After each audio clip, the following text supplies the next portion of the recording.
ছবি উত্তর দিনাজপুরের গোয়ালপুকুরের ছবি। উত্তর দিনাজপুরের গোয়ালপুকুরের ছবিটা আপনাদের সামনে রয়েছে এই মুহূর্তে। সেখানেও কেন্দ্র বাহিনী টহল দিচ্ছে। একাধিক ছবি আপনাদের সামনে রয়েছে। আমাদের একাধিক প্রতিনিধি সেই সমস্ত ছবি তুলে ধরছে, আর আমাদের প্রতিনিধি অর্ণব আমার সঙ্গে রয়েছে। আর এই মুহূর্তে আমি চলে যাই তুষারের কাছে। তুষার, একদম যে ছবি এই মুহূর্তে আমাদের সামনে তুলে ধরবে উত্তর দিনাজপুরের গোয়ালপুকুরে বাহিনী রুট মার্চ করছে, আমরা দেখালাম ছবি। তুষার, আর কি কি আপডেট?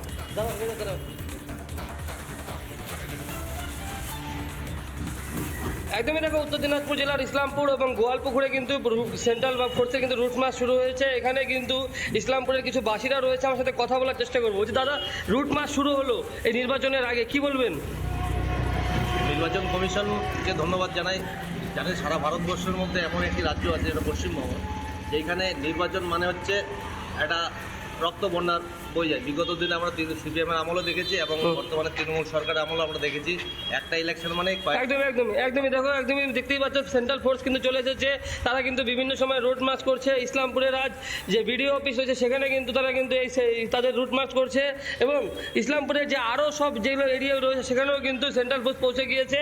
এবং এই উত্তর দিনাজপুরের যে গোয়ালপুকুর, সে কিন্তু ভারত বাংলা সীমান্তবর্তী এলাকা, সেখানেও কিন্তু এই সেন্ট্রাল ফোর্স তারা কিন্তু পৌঁছে গিয়েছে এবং সেখানে কিন্তু তারা কিন্তু রুট মার্চ শুরু করেছে। তুমি দেখতেই পাচ্ছ একের পর এক সেন্ট্রাল ফোর্স তারা কিন্তু আসতে শুরু করেছে।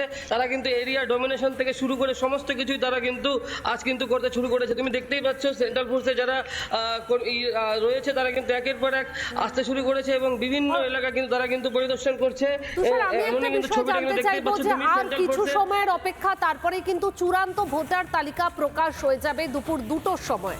সেই কারণেই কি আগে থেকে আরো বেশি তৎপর কেন্দ্র বাহিনী? তারা কি সেই কারণে আরো বেশি করে রুট মার্চ করছে এলাকায়? এরকম কোনো আপডেট কি রয়েছে?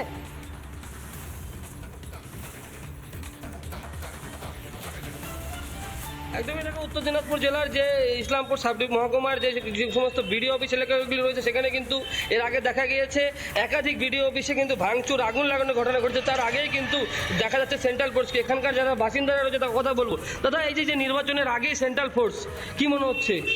অবশ্যই এটা ভালো দিক, কারণ পশ্চিমবঙ্গ বললাম একটু আগে, পশ্চিমবঙ্গের যে রাজনৈতিক পরিস্থিতি, এখানে বর্তমান সরকার শুধু হরতালিলার মাধ্যমে বুথ রেগে বিভিন্ন মাধ্যমে এখানে নির্বাচন হয়।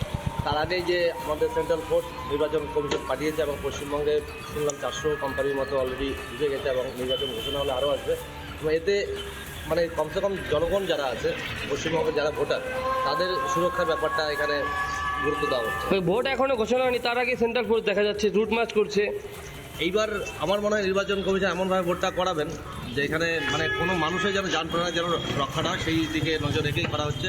কারণ আমরা আমাদের পাশেই যে ডিমরুল্লা বলে একটা জায়গা, কালীগড় বলে একটা জায়গা আছে, গত পঞ্চায়েত ইলেকশনে কিন্তু এখানে কিন্তু একটা বোমা মেরে কিন্তু ওই তৃণমূলের মধ্যে হয়ে মৃত্যু হয়েছে। আমরা আশেপাশে বিভিন্ন জেলাতে বিভিন্ন ব্লকে কিন্তু এই ধরনের হরতালিলা যে ইলেকশনের ভোটের সময় হয় সেটাকে যেন একদমই আরও ছবি দেখাচ্ছে। আমি তো দেখতেই পাচ্ছি সেন্ট্রাল ফোর্সের আধিকারিকরা কিন্তু তারা দাঁড়িয়ে রয়েছে। তাদের যে সমস্ত সামগ্রী হয় বিভিন্ন সময় যে বর্ডারে বিভিন্ন এলাকায় কিন্তু তারা কিন্তু এই রুট মার্চ করে থাকে। তার আগেই কিন্তু আজ দেখা যাচ্ছে এখানে সিআরপিএফের যারা আধিকারিক তারা কিন্তু চলে এসেছে এক্সক্লুসিভ। সেই ছবি কিন্তু আমরা দেখাচ্ছি, যে তুমি দেখতেই পাচ্ছ আধিকারিকরা কিন্তু বিভিন্ন এলাকার এরিয়া ডমিনেশন থেকে শুরু করে বিভিন্ন এলাকায় তারা কিন্তু এই রুট মার্চ কিন্তু করছে। সেই ছবি কিন্তু তুমি দেখতেই পাচ্ছ। একাধিক ফোর্স কিন্তু বিভিন্ন এলাকায় রয়েছে।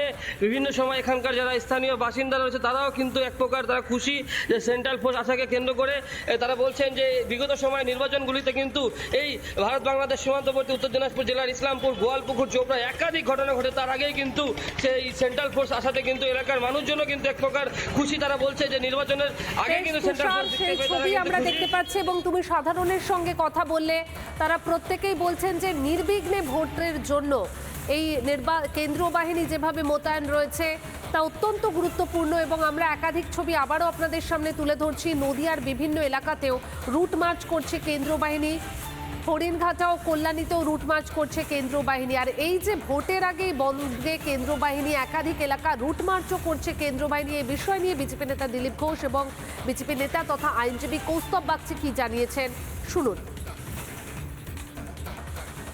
একটা কনফিডেন্স তৈরি হবে, সাধারণ মানুষ নির্ভয়ে ভোট দেবে এবং মানুষ এবারে তৈরি। কোন বাহিনী থাকলো না থাকলো মানুষ আর এসব দেখবে না। মানুষের দেওয়ালে পিঠ ঠেকে গেছে। প্রত্যেকটা সাধারণ মানুষ সবাই একজন করে কেন্দ্রীয় বাহিনী, সাধারণ মানুষই কেন্দ্রীয় বাহিনীর ভূমিকা পালন করবে। তারাই তৃণমূল কংগ্রেসের দুর্বৃত্তদের প্রতিরোধ করবে। না, আসা শুরু হয়ে যাচ্ছে, যেমন এসআইআর থেকে যে হিংসা শুরু হয়েছে সারা দেশ দেখেছে। ওনারা যে চালাকিটা করেছিলেন যে কোর্টে জিনিসটাকে আটকাবেন, আদালতও দেখছে পশ্চিমবঙ্গে কি চলছে। সেখানে নির্বাচন কমিশন, আদালত এদের কাছে একটা চ্যালেঞ্জ এখানে বিশুদ্ধ ভোটার লিস্ট তৈরি করে শান্তিপূর্ণ নির্বাচন করা, আর সেটা এবারে হবে, কারণ পশ্চিমবাংলার লোকও এটাই চাইছেন। নানা ধরনের কন্টেন্ট দেখার জন্য লাইক করুন, শেয়ার করুন আমাদের ফেসবুক পেজ, সাবস্ক্রাইব করুন আমাদের ইউটিউব চ্যানেল। পাশাপাশি অন্যান্য ব্রেকিং নিউজের জন্য অবশ্যই চোখ রাখুন রিপাবলিক বাংলায়।